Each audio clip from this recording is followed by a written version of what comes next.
Thar's Garage. In this video, I'll be working on the Yokomo Rookie Speed 2.0, steps 15 through 21. So let's get started.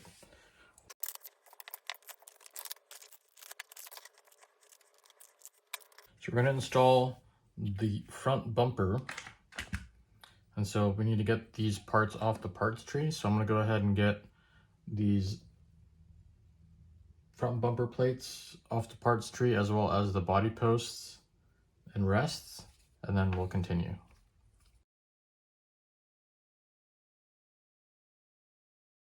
So we need to install the front bumper, which is this piece here, with two M3x8 flathead screws.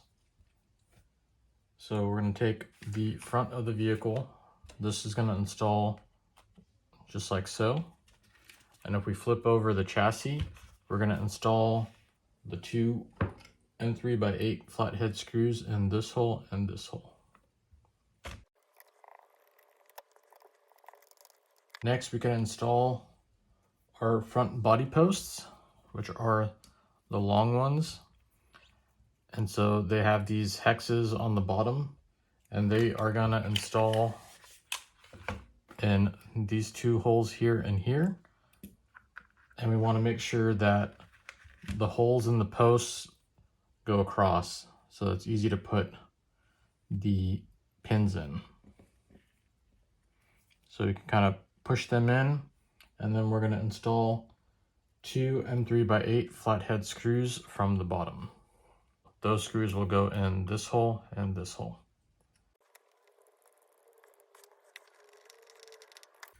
Now we can flip the car over and we can install the foam.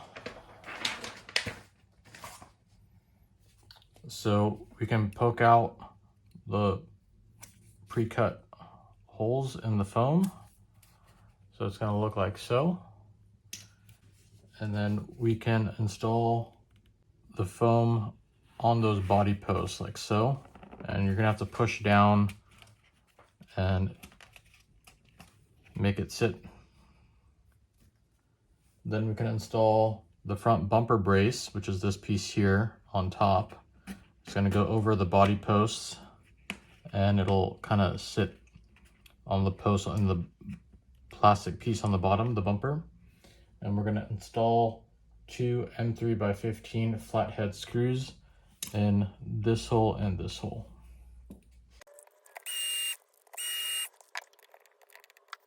So next we can install the body post seesaw. There's a hole that we have to line up with the hole in the post. So I don't know which hole is going to be perfect for my body because I haven't cut it and mounted it yet. But I'm just going to put it in the 6th hole from the top, and then I will adjust as needed once I get my body cut out. And all you have to do is line up the hole in the body post with the seesaw and then push the pin through, and it'll sit just like so. Now we can move on to the rear body posts, which are these, and these actually need to be trimmed. So we need to take off 4mm this way and 7mm this way. So we need to make like a little cut in it. So let's go ahead and do that. So I just marked 4mm this way and 7mm that way. So I'm just going to take a Dremel and cut that off camera, and then I'll be right back. All right, the body posts are trimmed, and now we can install them in these holes here on the rear shock tower. So we're just going to install them from the front like so. And then from the rear of the shock tower, we're going to be able to install two M3x8 flathead screws in this hole here and this hole here.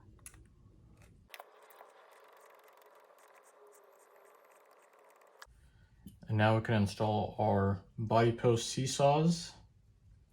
And it's going to be the same thing here. We're going to put the body clip in the seesaw and then through the hole in the body post itself. And since I don't know which hole it's going to go in, I'm just going to put it on the 5th hole from the top for now, and then I'll adjust it once I get my body mounted. Now we can move on to step 17, which is the battery holder installation. That's going to be bag 12. So I'm going to end up using a shorty pack, so I'm going to use this brace here, the battery plate, and then this one I'll just keep as a spare in case I decide to use a standard pack.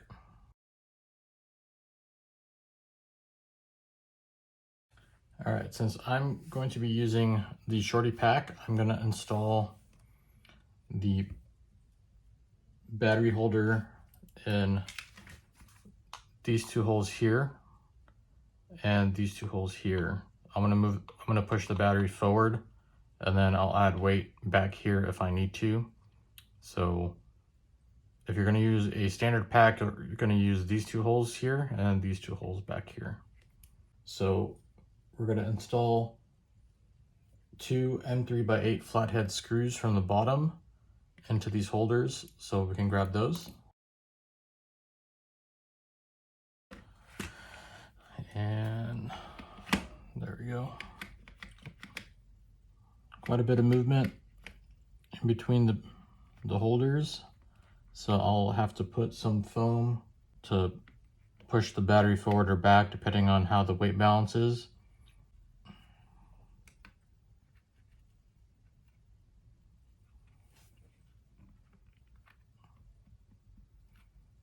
Okay. And then since the pack I'm using is an ultra low CG pack, I'm going to install these set screws pretty much all the way. Probably stick out, I don't know, maybe 10 millimeters. So that way I can use these thumb nuts. So let's go ahead and do that. We're gonna install the 2 M3x16 set screws in this hole here and this hole. I'll call that good. Next we can move on to step 18, which is the motor installation. So for that we're gonna need bag 13. And looks like we're gonna have to take off the battery mount in order to access the screws. So let's go ahead and do that. So I'll be using this Hobbywing 21.5 just stock motor. It's a fixed timing motor, so no end bell adjustment.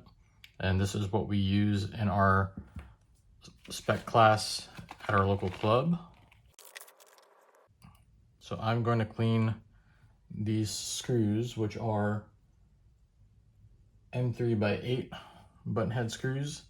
I'm just gonna clean them with some brake cleaner because I will apply some blue Loctite to these because I don't want them to back out. And then traditionally what I've seen is most people like to install their motors like this, but since it's gonna hit this brace, I'm just gonna install it with the tabs facing up. That'll just make it easy to solder, and I'm not really too worried about the performance of it for a $200 chassis. I just want to go and have fun.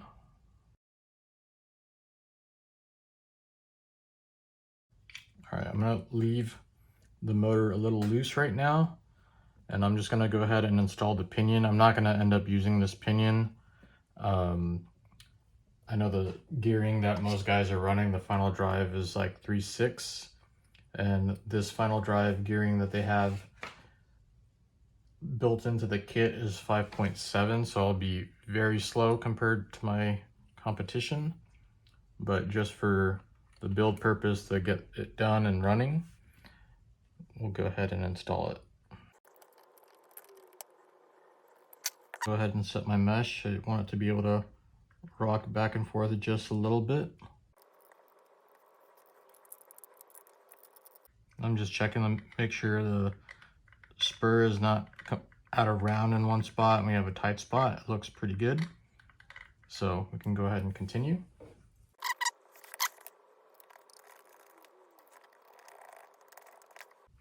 So next it shows installing the wheel hexes. Pretty simple. They're not clamping or anything. They just press on. So basically you look at the axles, you find the hole in the axle, then you put the pin through, and then all you do is you pop the wheel hexes on. It'd be nice if they included clamping wheel hexes. I don't like these pop-on type because they are usually loose and they fall off, or you end up losing the pins when you take your wheel off and the hex stays with the wheel and the pin falls out. And then we can go ahead and install our wheels because I don't want these hexes to get lost or fall off. And I'm just going to install what I have now. I'll probably end up using the Gravity RC wheels, but these are some Schumacher Contact A30 wheels. I don't know exactly. I got these a long time ago when I had my Phaser. But the spec tire that we're using is the, I think, Gravity RC USGT wheel. I'm so excited now that it has wheels on. So now we can go ahead and install our ESC receiver and solder it into place. I'm going to put the ESC back here, receiver up here, using some ProTech servo tape.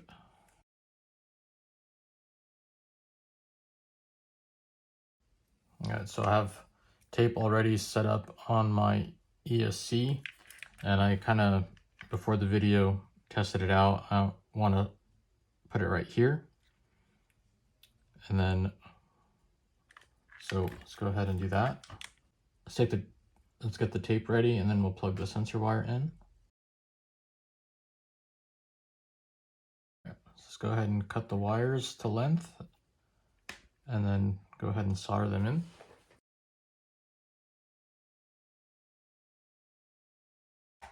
All right, the motor is soldered now.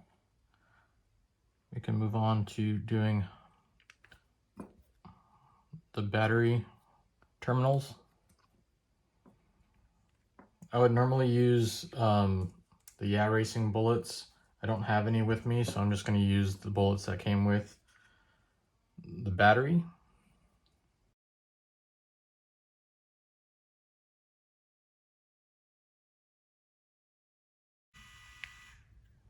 All right, so everything turns on, everything's soldered. So that's it for this video and the build series.